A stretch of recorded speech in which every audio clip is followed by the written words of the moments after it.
Bienvenidos a todos. ¿Listos para una nueva inmersión? Listo. Esta vez nos adentramos en el mundo de la literatura cristiana latina. Un mundo fascinante sin duda, Sí que lo es. lleno de sorpresas. Pastores con visiones. Mártires que cuentan sus historias. Poesía épica. Fusionada con la fe cristiana. Para no perdernos, usaremos como guía el programa de un curso universitario. Un buen mapa para orientarnos. Empecemos por el principio. ¿De dónde surge esta literatura? Pues surge en un contexto muy concreto la expansión del cristianismo en el Imperio Romano. Claro, el latín era la lengua que se usaba. Exacto, la lengua dominante. Tenía que ser en latín. El vehículo natural para difundir el mensaje. Tiene mucho sentido. ¿Y cómo se expresaron esos primeros cristianos en latín? ¿Cuáles fueron las primeras formas? El programa del curso menciona 3 textos que se podrían considerar fundacionales. A ver. La carta de Clemente a los Corintios, Ajá. el pastor de Hermas Güey, suena interesante. y la Passio Perpetuae Felicitatis. Espera un momento ya, con los títulos me has atrapado. Un pastor con visiones. Mártires. Sí. Esto promete, ¿puedes contarnos un poco más sobre cada uno? Claro. Empecemos por la Carta de Clemente. Es uno de los ejemplos más antiguos de escritura cristiana en latín. Lo interesante es que utiliza material traducido, probablemente del griego. O sea que desde el principio la literatura cristiana latina ya bebía de otras fuentes. Sí, desde sus inicios, una vocación universal, Interesante. conectando con una audiencia más amplia. Me gusta. Luego tenemos El Pastor de Hermas. Un texto único, por su contenido y estilo, un pastor que recibe visiones divinas y las relata con un lenguaje y una forma bastante peculiares. Qué original. Y la Passio Perpetuae Felicitatis. Las historias de mártires debieron de impactar mucho a los primeros cristianos. Sin duda, las pasiones, como se conoce este género, relataban el sufrimiento y la muerte de aquellos que defendían su fe. La Passio Perpetuae es especialmente importante por su valor histórico y su calidad literaria. Nos ofrece una ventana a la vida cotidiana de los primeros cristianos, sus creencias, su valentía ante la persecución. Uf. Se me ponen los pelos de punta. Oye, cambiando un poco de tema, ¿había variedad de géneros o solo se escribían cartas, relatos de visiones o historias de mártires? No, para nada. La literatura cristiana latina es muy rica y diversa.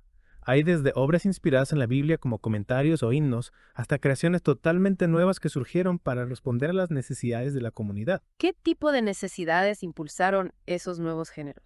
Piensa en los textos litúrgicos para el culto, por ejemplo. Necesitaban un lenguaje común para sus celebraciones, oraciones, cantos. También surgieron tratados teológicos para debatir y profundizar en las ideas del cristianismo. Y no olvidemos las reglas monásticas para la vida en comunidad. Es increíble cómo la literatura se adapta a las circunstancias, Totalmente. creando nuevas formas de expresión. Sí. Y no solo eso, los autores cristianos también se apropiaron de géneros clásicos como la épica, la oratoria, la historiografía o la biografía. Dándoles un nuevo enfoque. Un nuevo significado, un nuevo propósito. Te imaginas la Eneida, pero con Jesús como protagonista. Algo así.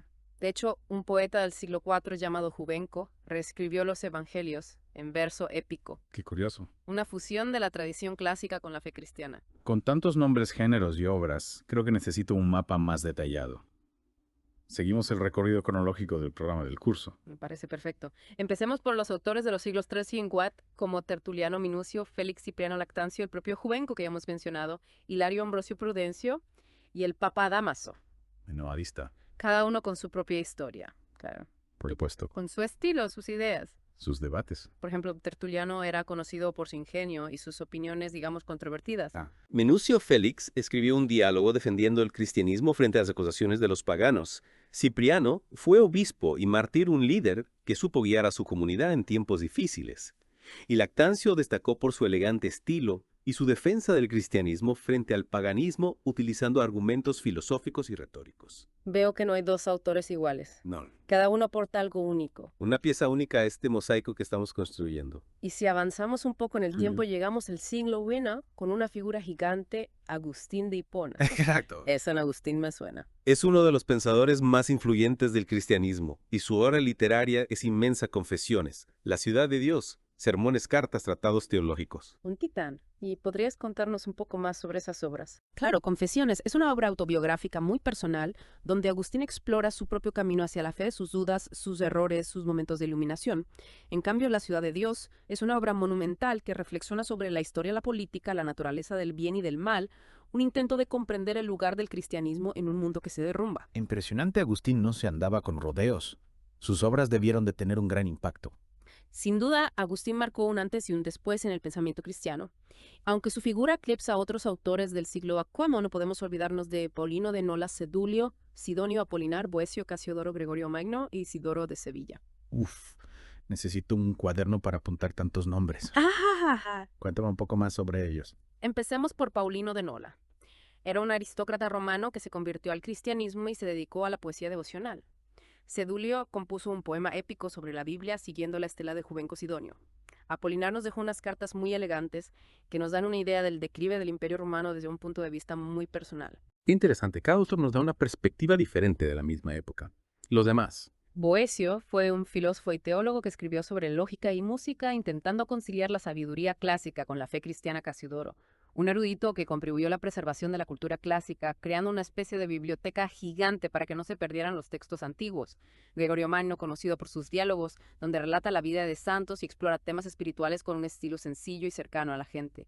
Y por último, Isidoro de Sevilla, autor de una enciclopedia que recopilaba el saber de su época, las etimologías. Una obra que pretendía abarcar todo el conocimiento humano. Es increíble la variedad de la literatura cristiana latina.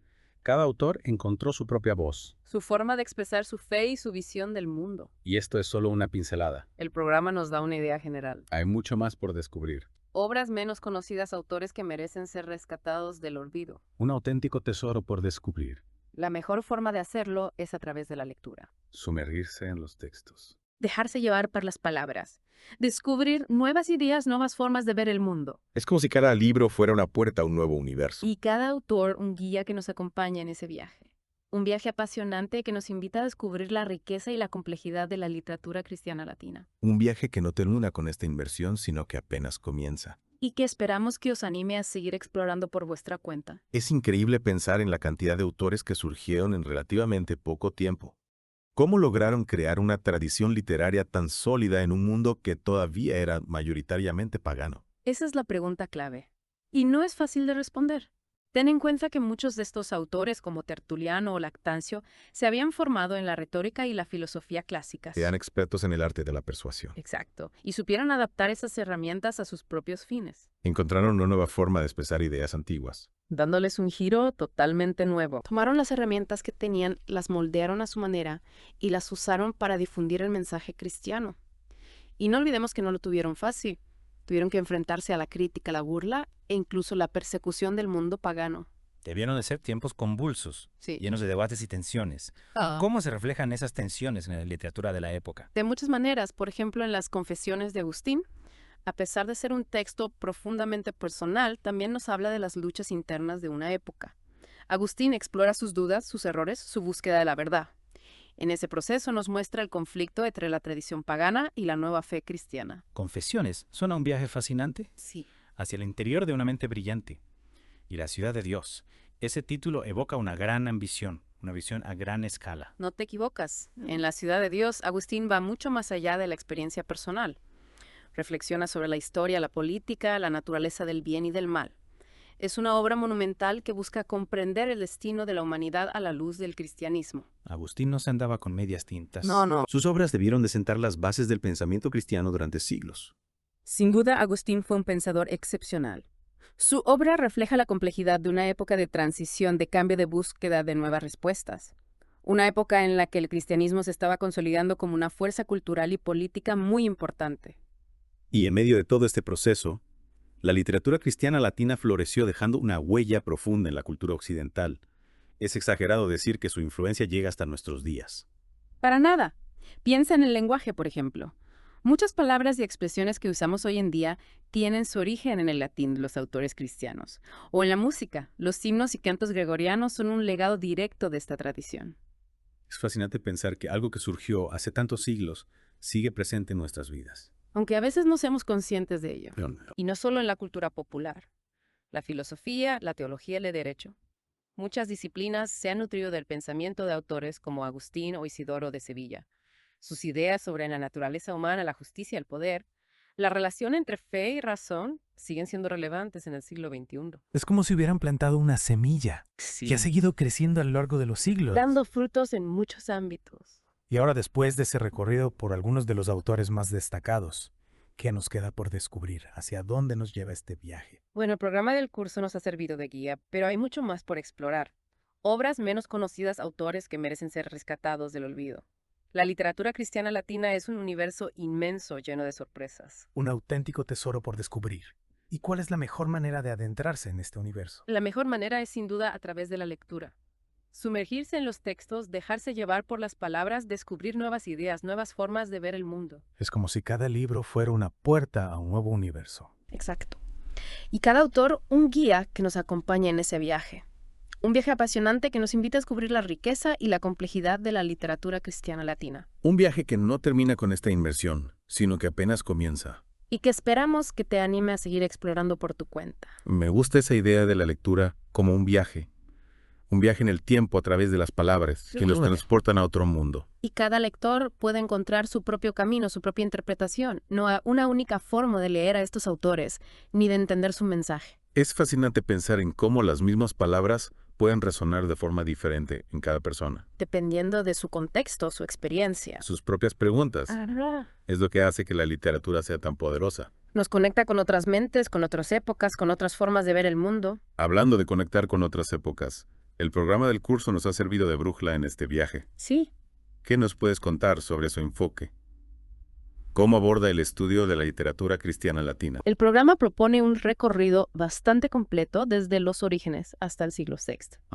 Cada tema se centra en un autor o un grupo de autores con una breve biografía, un análisis de sus obras principales y ejemplos de su estilo. Suena a un enfoque bastante académico. Sí, puede parecer un poco denso a primera vista. Es accesible para alguien que no tenga muchos conocimientos sobre el tema. Sí, también incluye recomendaciones de lecturas adicionales para aquellos que quieran profundizar en algún tema. Me tranquiliza. Así cada uno puede adaptar el aprendizaje. A sus propios intereses y ritmo. Exacto. Y no solo eso, el programa también destaca la importancia del contexto histórico y cultural. Claro, no podemos leer a estos autores como si fueran nuestros contemporáneos. No. Sus obras están impregnadas del mundo en el que vivieron. De sus ideas, sus miedos, sus aspiraciones. Claro. Por ejemplo, no podemos comprender la obra de Agustín sin tener en cuenta el declive del Imperio Romano, El auge del cristianismo. la crisis de valores de la época. O la influencia de la filosofía griega en el pensamiento de Bocio. Claro. Su intento de conciliar la razón con la fe. En un mundo que se tambaleaba. Exacto. El programa nos invita a hacer conexiones, a ver la literatura cristiana latina como parte de un entramado cultural mucho más amplio. Sí. Y eso es lo que hemos intentado hacer en esta inmersión, ¿no? Sí. Ir más allá de los nombres y las fechas. Mostrar la riqueza y la complejidad de esta tradición. Y despertar la curiosidad, invitar a la reflexión, animar a seguir explorando. Sobre todo recordar que la literatura cristiana latina sigue viva. Sus textos nos siguen hablando. Aunque hayan pasado siglos, Totalmente. sus ideas, sus debates, sus búsquedas resuenan en nuestro presente. ¿Nos interpelan? Nos invitan a hacernos nuestras propias preguntas. Este deep dive no es un punto final, Sino un punto de partida. para un viaje apasionante. A través de las palabras, las ideas y las emociones de una época que, aunque lejana, sigue iluminando nuestro camino. Muchas gracias por acompañarnos en esta inmersión. Esperamos que les haya inspirado a seguir explorando este fascinante mundo. Hasta la próxima.